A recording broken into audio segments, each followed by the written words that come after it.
All right, so we got the very small, quiet day, at least a bullish day today, but a really small and quiet day going into an important day tomorrow. Of course, most of the news will occur after the market closes tomorrow with the elections. And then, of course, the CPI report before the market opens on Thursday and other earnings reports we have throughout the week. So, pretty important week, but don't be surprised if we don't get another really tight day tomorrow. Depending upon how polls start to kind of lean towards the end of the day, we'll kind of see how the market reacts to what the election results are. We'll start to get a little bit of an idea probably throughout the day tomorrow, but especially on Wednesday. But even then, expect tomorrow or Wednesday's returns to be relatively muted going into an important inflation report that a lot of people are looking for that will start to moderate and start to bring down inflation. Interest rate hike expectations. Inflation expectations are actually still pretty high, but we're looking for those interest rate hike expectations to start coming down. So we're going to break down some of the bigger moves we did see. There were some pretty decent moves, especially in different asset classes today. We'll look at that and how it jives with, again, our market expectations. Some pretty big moves in different sectors despite the small return for the broader market. And then our trade idea for a stock that looks like it might be bouncing off of a good bullish low point. So let's go ahead and get started. Today is Monday, November the 7th, 2022. This is the Market Outlook from MarketScholars.com. My name is David Settle. All right, before we get started, I'd invite you to subscribe to our YouTube channel with this icon here or the red subscribe button down below. Also, click that thumbs up icon down there to like our video. Comment down there on anything that stood out to you today. Join our website at MarketScholars.com for free. Follow me on Twitter for more content between the videos from day to day. And join our Market Outlook Facebook group that we've created. If you're watching us on our blog, check out some of these things over here on the right. Come down here and click on this heart. It opens up this tab. Hit that like button. Same thing, click on that thumbs up icon. Click on that like button. Again, the more you do that, it helps get our content out to all of our followers on those platforms. We hit 97, so we almost hit the triple digits there. So again, let's see if we can't get up above that 100 century mark on the likes. And as always, I wanted to give a quick little shout out for the super thanks here. We really appreciate that. Again, it's the thought that really matters, the support that matters, and those who would like to support us for these videos that we do day in and day out, just come over here to the super thanks, and you can click on either one of those and hit buy and send there on YouTube. All right, let's start off taking a look at the S&P 500 with the market forecast indicator. A nice little rally going into tomorrow's midterm elections market day. You're going to have probably another small day. I mean, look at today's range, less than 50 points. The average right now is 83, so way below average. Very small range, very small move. Probably will get a pretty small move tomorrow. You notice we're flirting with getting back above all these lines. We had gotten below these lines, and we're kind of hitting our head up against them again going into tomorrow. Probably Wednesday and especially Thursday where we get the movement this week with the CPI report coming on Thursday. Of course, you got Fed speakers coming out the wazoo all throughout the week. So that may have an impact on some market moves. When you take a look at the intermediate line, it's falling, but it's still easily in bullish territory. The near-term line rallied out of bearish territory, out of deep and bearish territory, like deep enough to be considered, the potential for the beginnings of a bearish run, right? You can see, again, something similar to this, right? Whereas the dip, you can see, got the near-term line way down, and then you had a few days rally trying to avoid the decline. And then whammo, right? We might not I doubt we get that kind of a move tomorrow, but we could get it on Thursday, depending upon what the market thinks about that CPI report, of course. When you see the momentum line's flat in the middle, or at least it's in the middle of the range, so it's pretty neutral. We are above the 30-day moving average, so it is rising, it's green, but the pink shading comes from the fact that the intermediate line's falling. While as it happens to still be in bullish territory there. Remember, the Dow is the most bullish index. Its intermediate line still in the reversal zone. You're still way up above 30-day moving average, and you're, like I said, you're back up above this 23% retracement level That's the retracement line for the COVID low point. So getting below it's what starts this big retracement. We tried a few times to get back above it and failed, and we're trying again as of right now. I mean, again, for considerations like the S&P's 23% line is way up here at 4,200, and we're flirting with 38. So it kind of goes to show just how bullish the Dow Jones Industrial Average is. Its short-term sentiments in bullish territory, both lines, the momentum and the near-term line. When you look at the NASDAQ 100, it's the most bearish, right? Its intermediate line is actually in bearish territory. You got dark pink shading and a red line. The short-term sentiment's bullish, coming off of significant extreme lows to the downside, but it's just barely in bullish territory and definitely setting up for a bearish peak if it were to peak at that level. So not big difference between the Dow and the NASDAQ there, and then the Russell's kind of in the middle along with the S&P. Remember that 23% line where the Dow is way up here at 2,100. We're at 18. It did manage to get back above this 38% retracement that we had fallen back below a couple of days ago, but just barely. Again, very small range, about half the average range. And similar pattern to what you're seeing in the S&P, though we are a little bit further up above, the 30-day moving average there. Let's take a look at the weekly chart for this now, and you can see that you have a green arrow again, just barely. After getting the red arrow and then the lower close. So again, if we're going to get a reversal from this pattern, we've got to close below last week's body. Otherwise, we're still kind of neutral, right? So getting another transition candle. We're back to a green arrow. We have rising PPO. So you got 2 out of 3, bullish signs here, and obviously you're kind of still holding you're avoiding a bearish breakdown so far as of right now. If you look at the Dow again, very distinct patterns here. It's above its 40-week moving average. It's gotten progressively higher closes here, and you can see above the 62% retracement of this decline, above the 38% retracement of the long-term decline, above that 23% retracement of the post-COVID rally. So really, really bullish patterns. When you look at the 3 green arrows for all the indexes, you can see we have red arrows, so we don't have green shading. We still have 3 red arrows on the NASDAQ, so we have pink shading there. The Dow still has green, has had green for quite a long time now. And then your IWM just barely turned red a day after the S&P turned red. So you're kind of in different stages of no shading on the S&P and the Russell that kind of look like each other. Green shading still on the Dow, and will continue to have green shading for a while. I guess that both of these are pretty close if you were to get a bearish drop. And then, of course, 3 red arrows, and we're close to having a green arrow there yet either. When you look at the 2-line version, the S&P you can see is sitting up against those lines.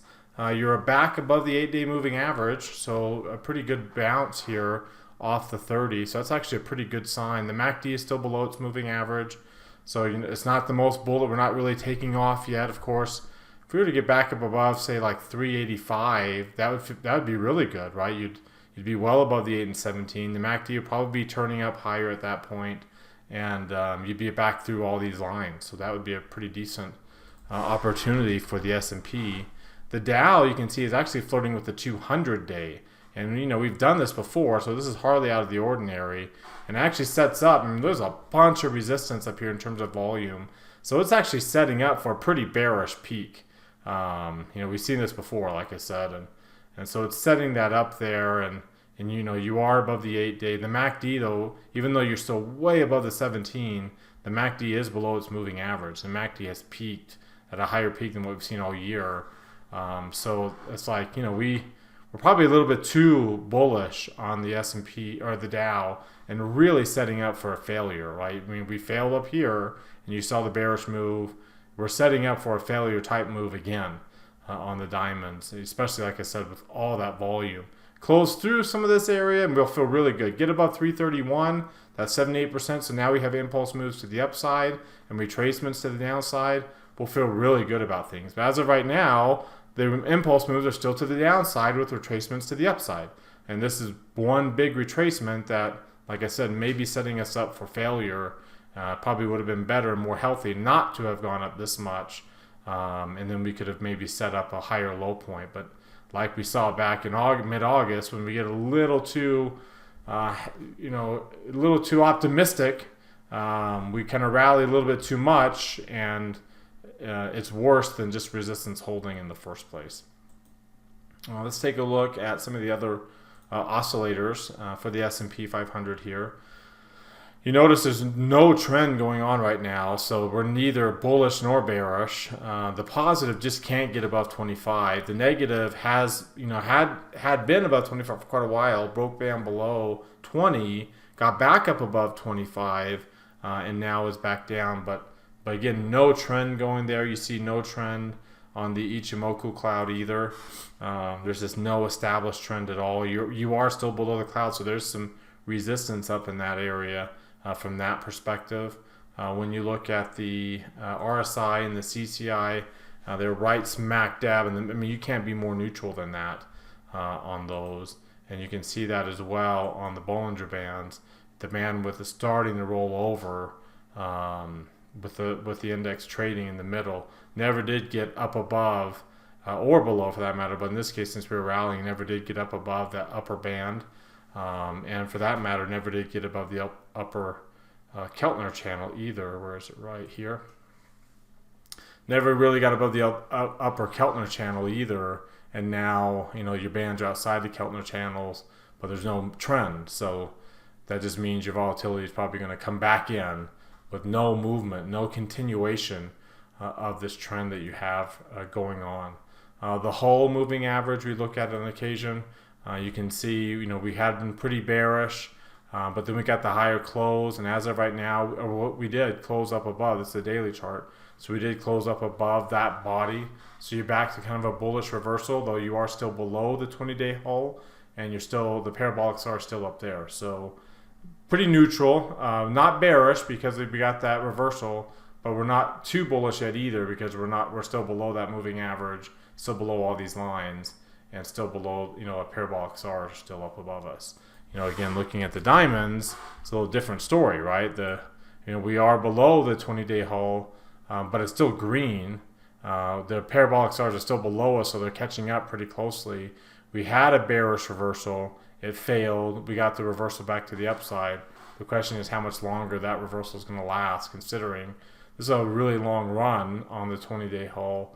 And that parabolic SAR has really caught up closely. So again, we're kind of setting up for a reversal type pattern.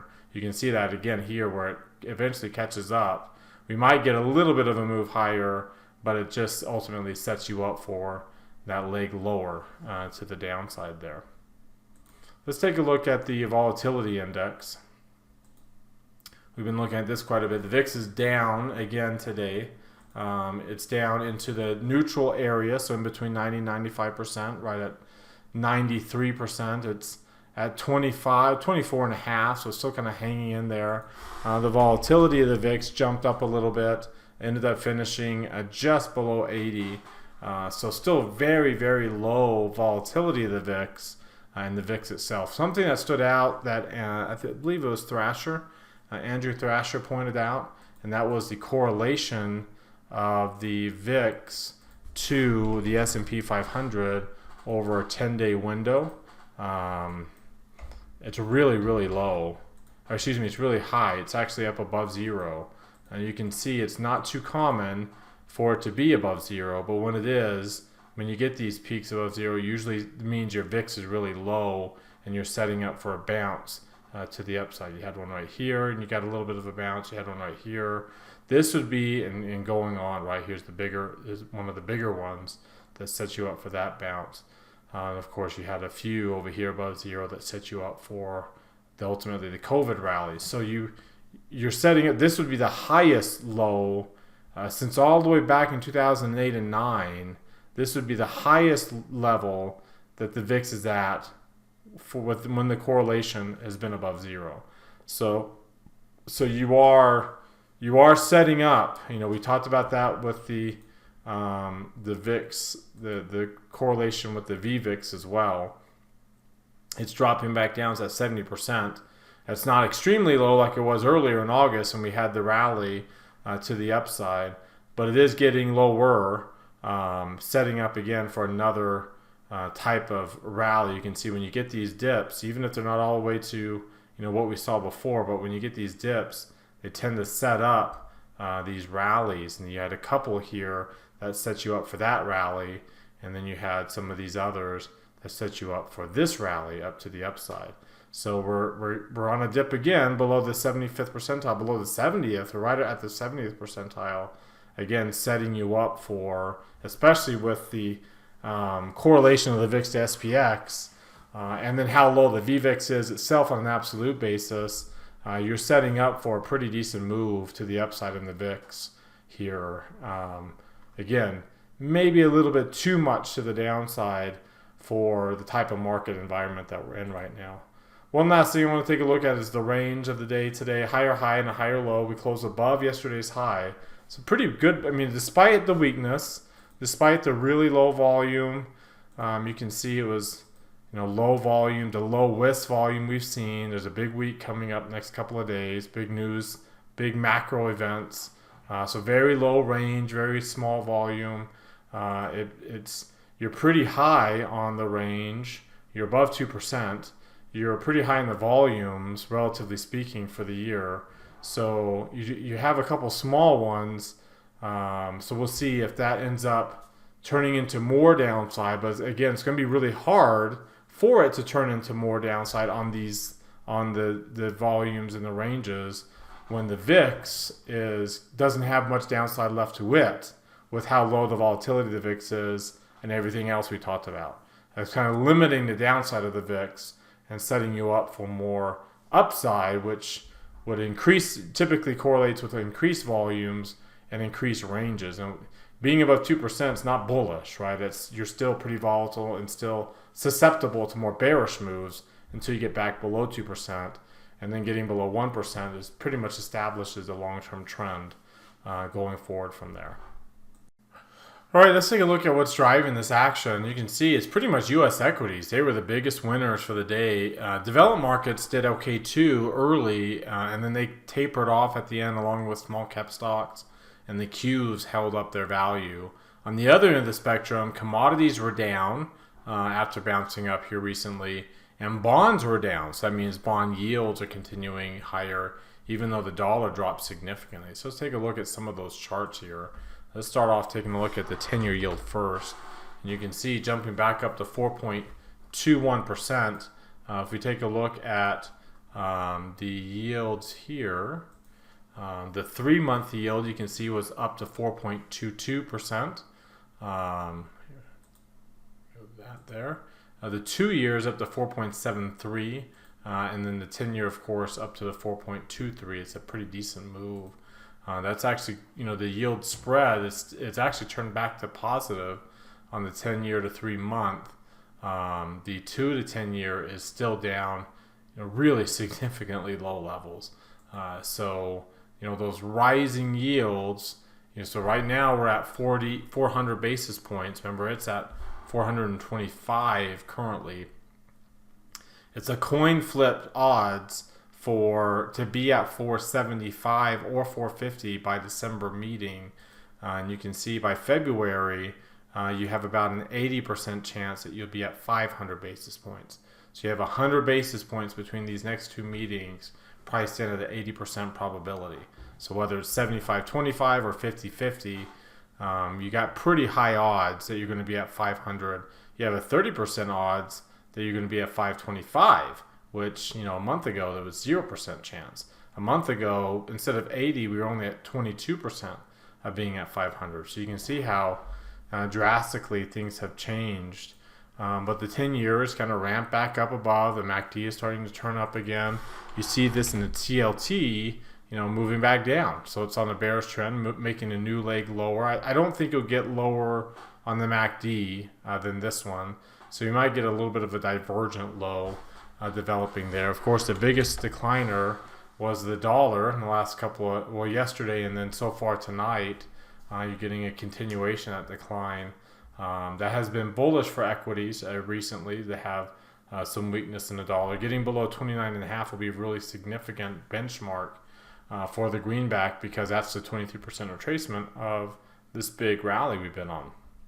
And of course, getting below 29.20 goes back a little bit further to a little bit longer term move and starting a retracement, and you'd be below the 17-day on the weekly chart that you're already below the max. So you're setting up for a little bit more of a decline. But of course, the problem with the falling dollar, especially if it starts to fall pretty dramatically, is it sets you up for bullish commodities, and that kind of defeats the purpose, right? Because this whole bullish narrative about stocks being bullish going forward is based off of commodities falling, not rising like they did. I mean, last week you've had 2 pretty strong weeks in the last 5. You had some weakness in between, but you had 2 pretty strong weeks up here to the upside. When you look at the daily change chart here, and then change it to a weekly chart, pull up commodities, you can see we've had in the last 5 weeks, you've had a 5% gain and a 8.7% gain, and small moves in between. So I mean, the commodity prices had been pretty bearish here and had been making a little bit of a bearish run, but now kind of turning that back around again, as you saw that happen over here earlier this year with a big spike, and then some sporadic moves, but in general moves to the upside in commodities, as you saw this earlier this year right there. Some sporadic moves, but continuing to move up, and you're starting to see a little bit of that starting with this move. On early October, some volatility, but generally moving to the upside and back above that 23% retracement. Looking at the sectors, remember the big 3 have been pretty weak here, but with QQQ outpacing today, if I were to go over here to a 5-minute chart, the biggest winners were 2 of those 3, right? XLC and XLK were 2 big winners. XLY is struggling and lagging behind. Utilities and real estate, interest rate sensitive areas, they were struggling with the rise in interest rates, right? So they're continuing to be really pressured to the downside, which is not something you'd expect, in a risk-off environment. But they're getting hammered by those rising interest rates. So you can see at the bottom, they're back to yellow lines, and they have green shading for now, but I mean, look at XLY is still dark pink shading in a red line. XLC is dark pink shading in a red line. Lots of dark green and green lines, but it's going to be hard for a lot of this to hold up if the big ones up here at the top continue to show relative weakness to the downside. I showed you this on Friday. I'll show you this again. The rotation here continuing to be for the big name stocks that are in this space relative to SPX. If we were to take a look at this here, and let's see here, let's not do the 30 weeks, we don't have so much here, but here's a quarter, and you can see they're all moving down to the left on the daily chart. If I look at our weekly chart, if I look at the daily chart, there's some mixed weakness here, but nothing's up in the top right corner. So everything's either moving down to the left or moving up to the right, but off of really significantly low relative strength levels. So not a whole lot of relative strength yet in these big mega cap areas that you kind of would need to see to get the markets to sustain a rally. Oh, here we are to the upside. So there we are, down to the left. The only one that's up to the right now is NVIDIA. But really, semiconductors, as you saw with, if I were to show the major countries out here, the 12 grid for all the major country ETFs, you can see some pretty decent moves pretty much everywhere, except the weakness areas are in China there. But one of the bigger moves from an industry standpoint inside those sectors is what's going on with semiconductors. So they're, sitting there at the 50-day moving average and some pretty decent resistance. They can be able to push through and start to move up to and fill in this gap between the 50 and the 200. Obviously, you expect that to hold until it doesn't, because you filled in this gap between the 30 and 50. There's resistance here. If it breaks, you got another gap to fill, but that's if it breaks, and you don't expect things to break. You expect things to hold until they break there, and then you start to plan for that continuation. But this is a really important area of technology, and has shown some resolution of some very oversold conditions. Now not so oversold, but definitely not trending yet to the upside either. All right, so for our trade idea of the day, I want to take a look at AbbVie and this really sneakily bullish sector, this healthcare sector. It's been holding up better than most other sectors throughout most of this decline. As you can see, actually rallied earlier in this part of the year before things started to consolidate, but not very much consolidation. And now you're back here lately, the dark green shading and the green line, and you got an overbought cluster to help solidify the beginning of this trend. A little bit of a pullback in the light green pink shading, and kind of quasi yellow line. It didn't quite close below there, but now you're back up, and you bounce back up. You're back to dark green shading and green line. Momentum, the market sentiment's rising. You look at the weekly chart here, and you can see you're getting a bullish weekly candle. The last few weeks you had gotten a lower close, but now we're reversing back up, and once we get back above that high, that close right there, we'll feel much more bullish about things. Looking at the 3 green arrow chart, but we'll expand out those 2 lines. You can see that you are back above the 8 and 17, and for that matter, close to being above the 200, above the point of control for the past year. MACD turning up, stochastics looking like it might be turning up from a bullish level there. Looking at the DMI, the negative just barely dropped below 25. The positive rallied up above 25, so that's a good sign there. And you look at the RSI and the CCI coming off a pretty good bullish low, still at the midpoints of the charts, but at least they're coming up off a pretty decent bullish low points there. We are up above the cloud, made a move back down to the cloud after breaking through it. But got above it. We're close to getting back to intermediate trend strength there.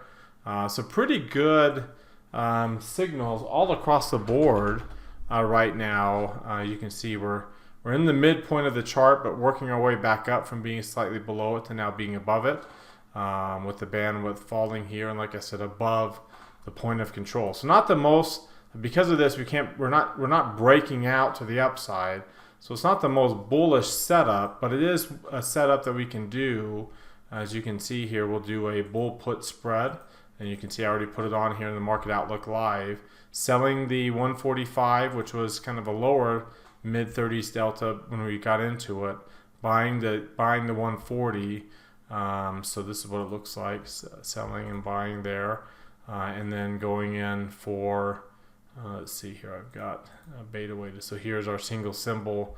Looks like we got about $1.30 out of it on that trade. And again, full position size because we're through earnings.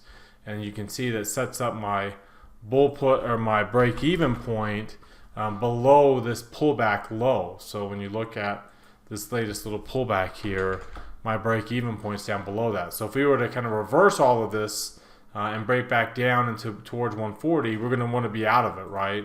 I'm willing to lose, out of the full $1,000 risk, I'm willing to lose $390 because that's what I'm trying to make.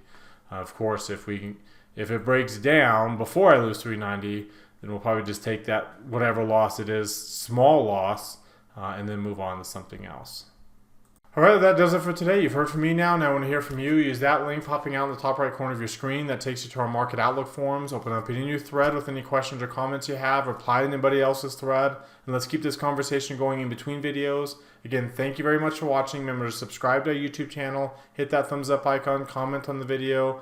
Join our website at marketscholars.com for free. Like us on Twitter and Facebook. Have a great rest of your Monday night, everybody. And we'll see you all next time.